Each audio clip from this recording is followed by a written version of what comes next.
Chapter 1. The Apple Thief. Long ago in Russia, there was a rich lord who lived in a very grand house. Outside his house, there was an apple orchard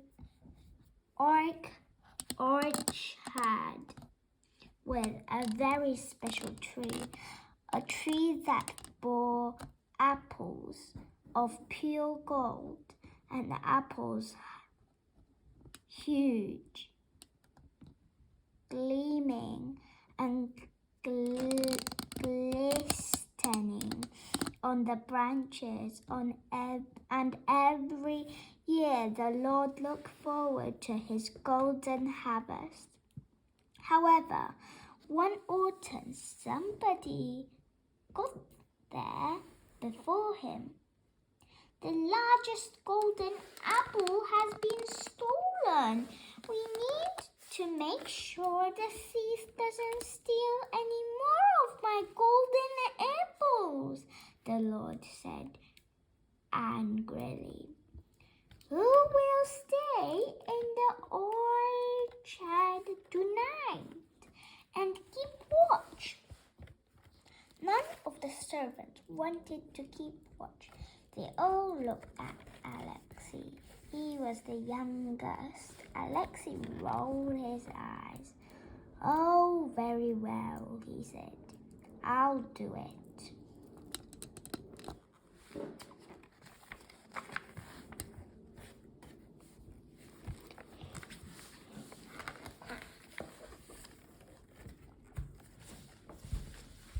That night, as the sun went down, Alexie sat at the foot of the special tree and waited as darkness wrapped round him. He became aware of every little noise, leaf rustling, mice scuffling, bats squeaking.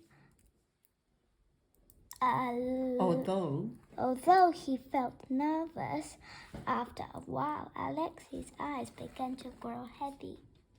Alexie woke suddenly when he heard the sound of beating wings.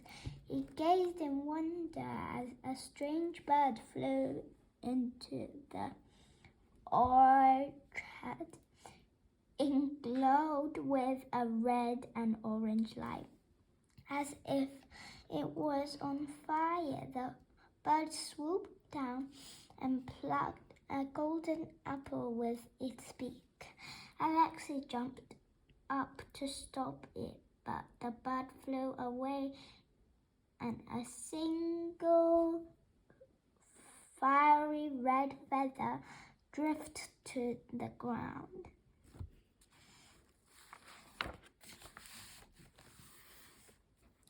Chapter 2. Waiting for the firebird. In the morning, Alexie told the Lord what had happened and showed him the feather. It still glowed like a flame. Only one bird has feathers like that, said the Lord. In amazement, the firebird, the other servants gasped. They had heard of the firebird from old legends. There were many stories about its power and beauty. Maybe somebody is sending it here to steal your golden apples, suggested Alexie. Golden apples, Lord, suggested Alexie. We must find out. Who? Said the Lord. Someone will have to keep watching the orchard again tonight. Then follow the firebird wherever it goes.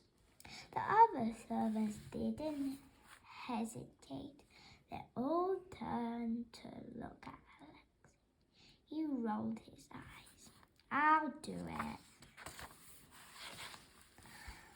That night, Alexie sat at the foot of the tree, which the firebird's feather, with the firebird's feather, tucked in his belt. This time he was determined to stay awake when the night was at its darkness point. He heard the sound of beating wings. Soon the firebird flew into view, its fiery glow lighting up the night sky. Alexie watched as the firebird grabbed another golden apple in its beak, then flew off. Alexie set off after the firebird. He had to be fast to keep up with it as it glided over fields and past sleeping villages. Luckily, he was fit from running up and down the stairs in the Lord's house. Eventually, just as the sun was raising, the firebird hovered above a great palace. The palace belonged to the Tsar, the ruler of all of Russia.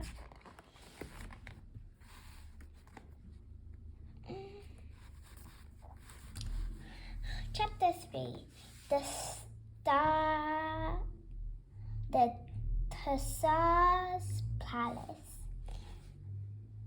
Alexie saw the firebird land on the highest roof of the palace.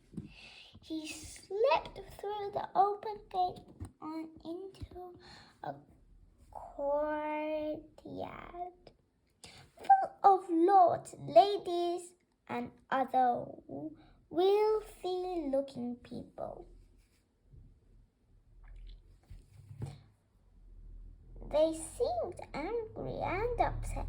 "Why have you been sending the firebird to steal from us, Your Majesty?" yelled one of them. "Come out and tell us."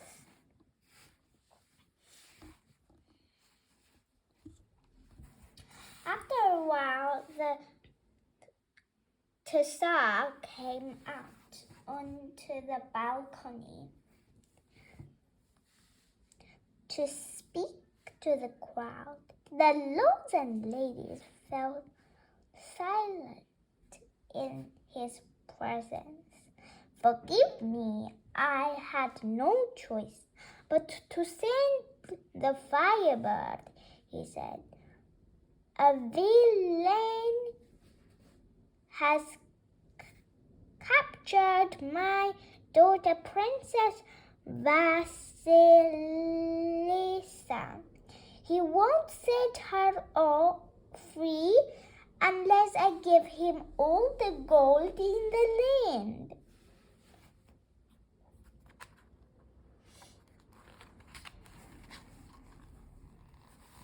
"That's terrible, Your Majesty," called out one of the lords. "Who is this villain? I can hardly bring myself to say his name," said the Tsar. He gripped the balcony. "It's Alexie." The lords gasped in horror. Even Alexie had heard. In horror. Even Alexie had heard of Alexie, who claimed to be even more powerful than the Tsar himself.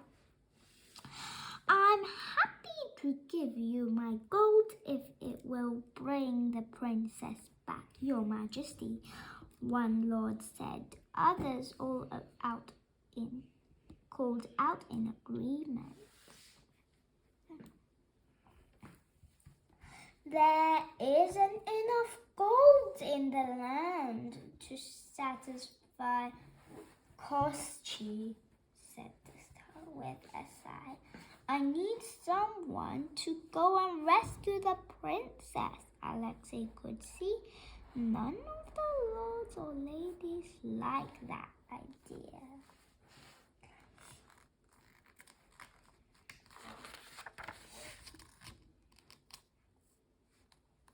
Not me, one of the lords said, backing away.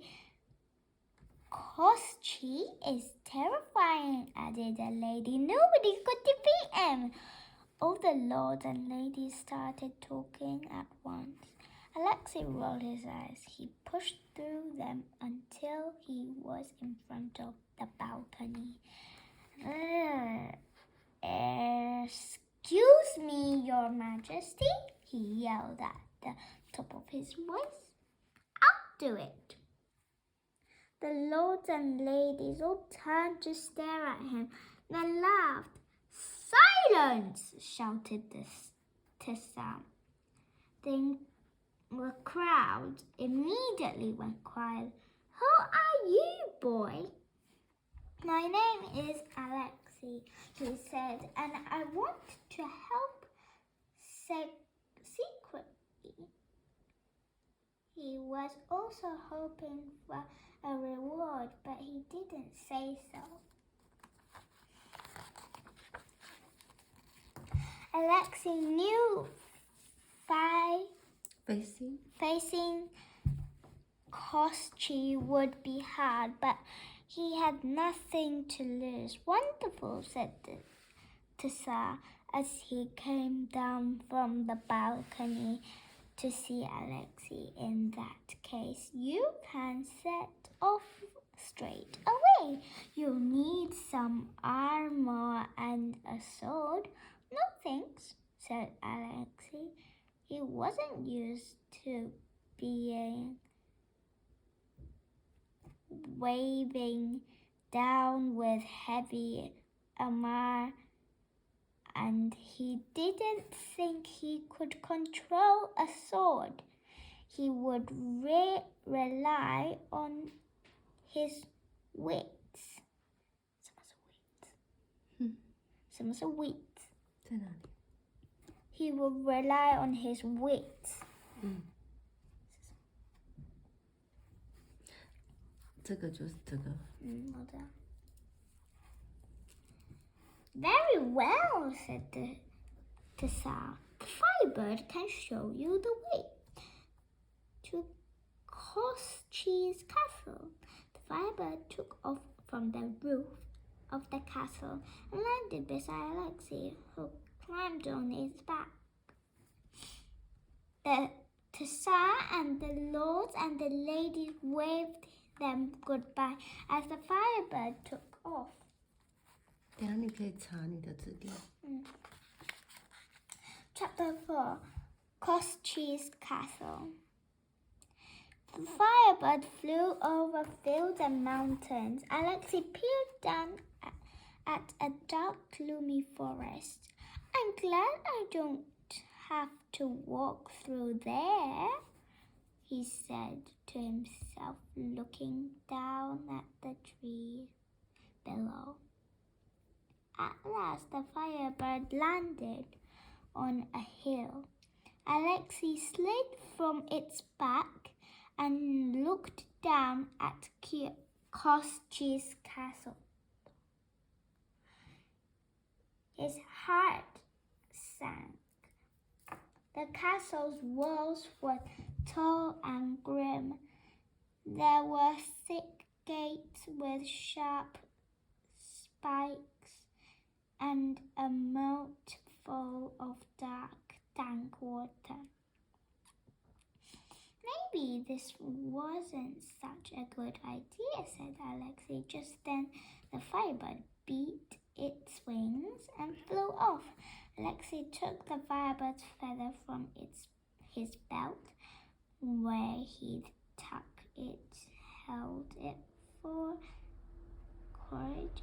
He took a deep breath, then he set off down the hill and found a path that led the castle gate.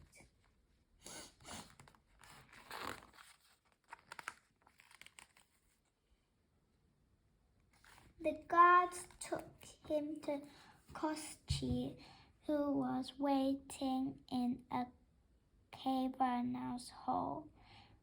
Alexie was tall and grim, just like the walls of his castle. He scowled and Alexie felt a chill run down his spine. I saw the firebird, so I know the Tsar has sent you, snapped Alexie. I hope you've come to tell me when he will be sending me more gold. Sorry, I'm afraid you won't be getting any more gold, said Alexie. I've come to make you set Princess Vasilisa free. Alexie stared at him for a moment, then burst out laughing. That's the funniest thing I've ever heard, said Alexie. At last, throw him in the dungeon with the princess. That could have gone better, thought Alexie.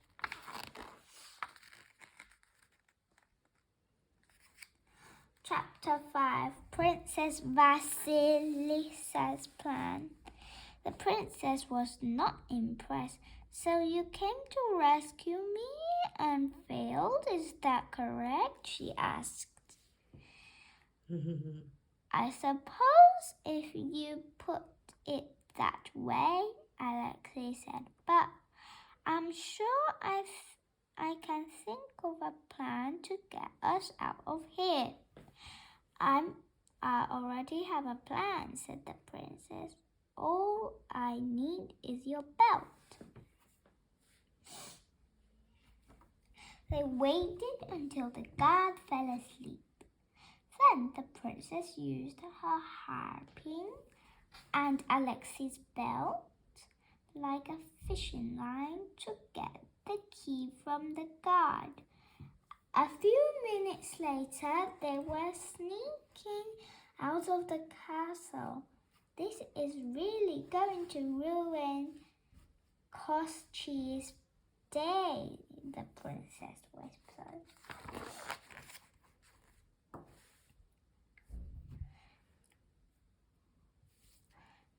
Unfortunately, a guard on the castle walls spotted them as they slipped out through a side door. The prisoners are escaping, he yelled. Run for it, shouted the princess. She shot off and Alexie had to sprint to keep up with her. Behind them came the thunder of hooves. Alexie behind them came the thunder of hooves.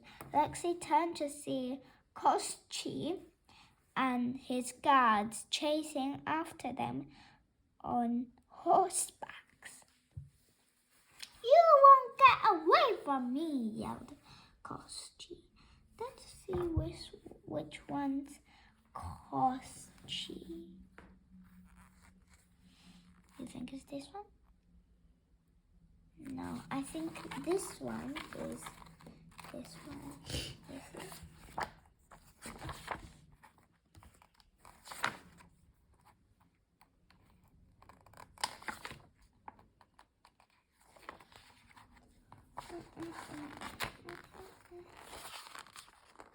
No,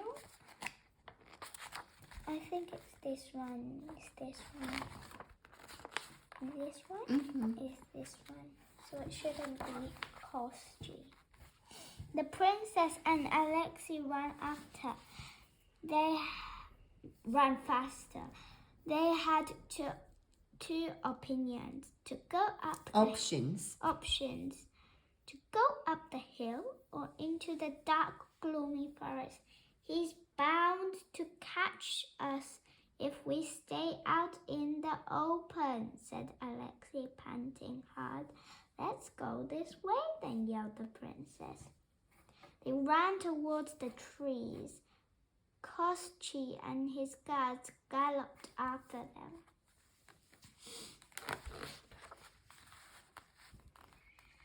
Alexie and the princess followed the twisting, turning path through the trees, but the thundering sound of hooves kept getting louder. Just in time, the princess grabbed Alexie's arm and they dived behind a fallen tree. Alexie and his guards galloped past and vanished in among the trees. Pooh! Phew! They've gone, said Alexie. That only leaves one problem, said the princess. We're lost. Alexie realized she was right. It was so dark they couldn't see which direction they'd come in. Suddenly, down to his belt, Suddenly, Alexie remembered the firebird's feather. He reached down to his belt and pulled it out like a glowing candle. It lit their way. After a while, they reached a clearing. A blazing light became visible in the sky. It was the firebird.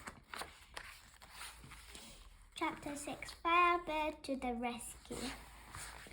The firebird landed in the clearing. Hello, old friend, said Alexie, stroking it on the neck of Firebird.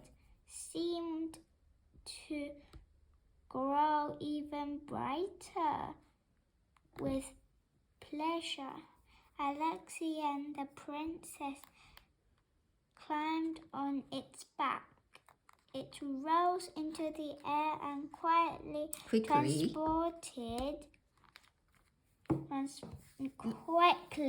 transported them back to the Tsar's palace.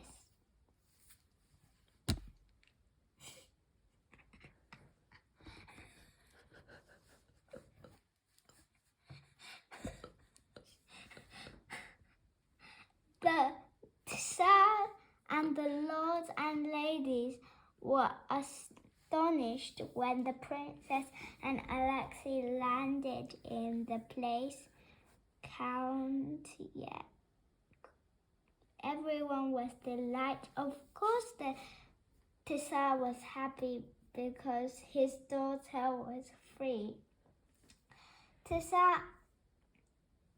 Again, the lords and ladies were happy because the Tsar said he would give them back everything the firebird had stolen.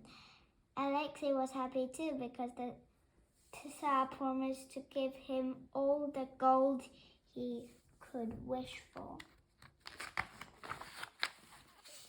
Alexie bought some land for his old lord and built a large house. Soon he had plenty of his own servants. He was a good lord and they all liked him, mostly because he didn't make them run up and down the stairs all the time. The princess would often come to see Alexie. The firebird sometimes paid them a visit too. That's nice. As for Alexie and his guards, well, it seems they never came out of the dark, gloomy forest. Nobody ever saw them again. They vanished.